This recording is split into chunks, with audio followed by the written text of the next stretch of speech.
ఒక దేవుడిని పూజించే వారందరూ కలిసి తమను తాము ఒకే మతంగా భావిస్తారు.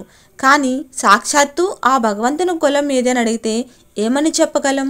ఆద్యంతరహితుడికి కులమతాలను ఆపాదించలేం కదా. దానిని నిరూపించే ప్రమాణమే ఈ బీబీ నాంచారమ్మ కథ. నాచ్యార్ అనే తమిళ పదం నుండి నాంచారమ్మ అనే పేరు వచ్చిందని చెబుతారు. అంటే భక్తురాలు అని అర్థమట. ఇక బీబీ అంటే భార్య అని అర్థం. బీబీ నాంచారమ్మ కథ ఈనాటిది కాదు. కనీసం 700 సంవత్సరాల నుండి ఈమె కథ జానపదంలో నిలిచి ఉంది. కొన్ని కథల ప్రకారం బీబీ నాంచారమ్మ మాలిక్ కాఫీర్ అనే ఒక సేనాధిపతి యొక్క కుమార్తె. ఆమె యొక్క అసలు పేరు సురతాని. స్వతహాగా హిందువే అయిన మాలిక్ కఫీర్ అల్లావుద్దీన్ ఖిల్జీకి సేనాధిపతిగా మారి తాను కూడా ముస్లిం మతాన్ని స్వీకరించాడు. తన రాజ్యాన్ని విస్తరించే బాధ్యతను ఖిల్జీ మాలిక్ కఫీర్ మీద ఉంచాడు. దాంతో మాలిక్ కఫీర్ దక్షిణ భారతదేశం మీదకి విరుచుకుపడ్డాడు. తమ దండయాత్రలో భాగంగా మాలిక్ శ్రీరంగాన్ని చేరుకున్నాడు. అతను శ్రీరంగం చేరుకునేసరికి రంగనాథుని ఆలయం భక్తులు సమర్పించిన కానుకలతో దగదగలాడిపోతుంది. పంచలోహాలతో రూపొందించిన ఆయన ఉత్సవమూర్తిని చూసిన కాఫీర్ కళ్ళు చెదిరాయి. అలాంటి విగ్రహాలను కరిగిస్తే ఎంత ధనం సమకూరుతుందో కదా అని అనుకున్నాడు. అలా తన దండయాత్రలో దోచుకున్న వందలాది విగ్రహాలలోకి రంగనాథుని ఉత్సవ విగ్రహాన్ని కూడా చేర్చుకొని ఢిల్లీకి బయలుదేరాడు.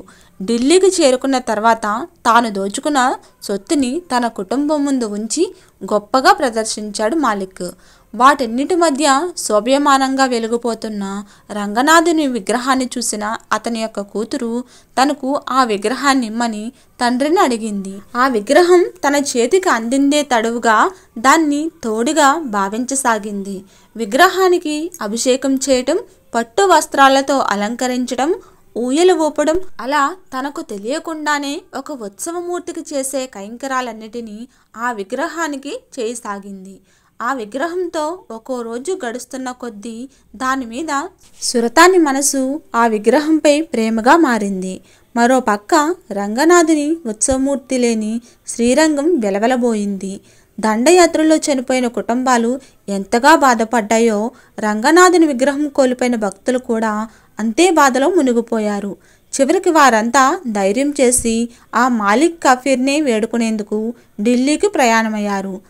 సాక్షాత్తు ఆ రామానుజాచార్యులే వారికి ప్రాతినిధ్యం వహించారని చెబుతారు.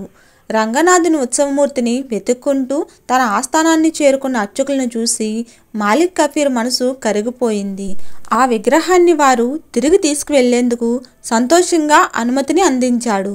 అయితే ఆపాటికే రంగనాథుని మీద మనసు పడిన సురతాని గురించి విన్న అర్చకులు ఆమె అదమరిచి నిద్రించే సమయంలో ఆ విగ్రహాన్ని ఊరు దాటించారు.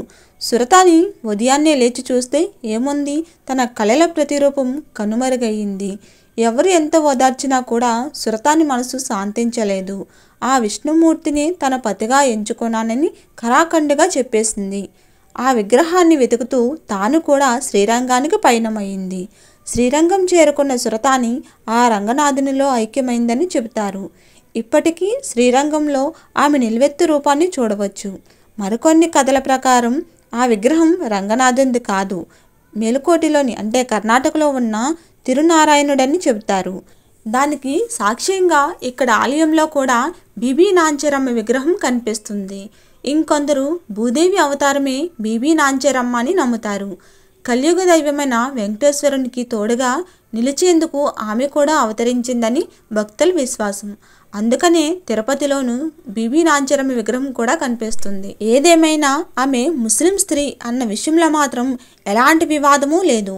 ఎందుకంటే తులుక్కు నాచ్యార్ అంటే తమిళంలో తురస్క భక్తురాలు అని అర్థం. బీబీ నాంచారమ్మను చాలామంది ముస్లింలు సైతం వెంకటేశ్వర స్వామికి సతిగా భావిస్తారు. కర్ణాటకను హైదర్ అలీ అనే రాజు పాలించే కాలంలో అతను ఒకసారి తిరుమల మీదకు దండయాత్రకు వచ్చాడట. అయితే ఆ ఆలయం ఒక ముస్లిం ఆడపడుచును సైతం అక్కును చేర్చుకుందన్న విషయాన్ని తెలుసుకొని వెన్నుతిరిగారట. ఇది బీబీ నాంచారమ్మ కథ.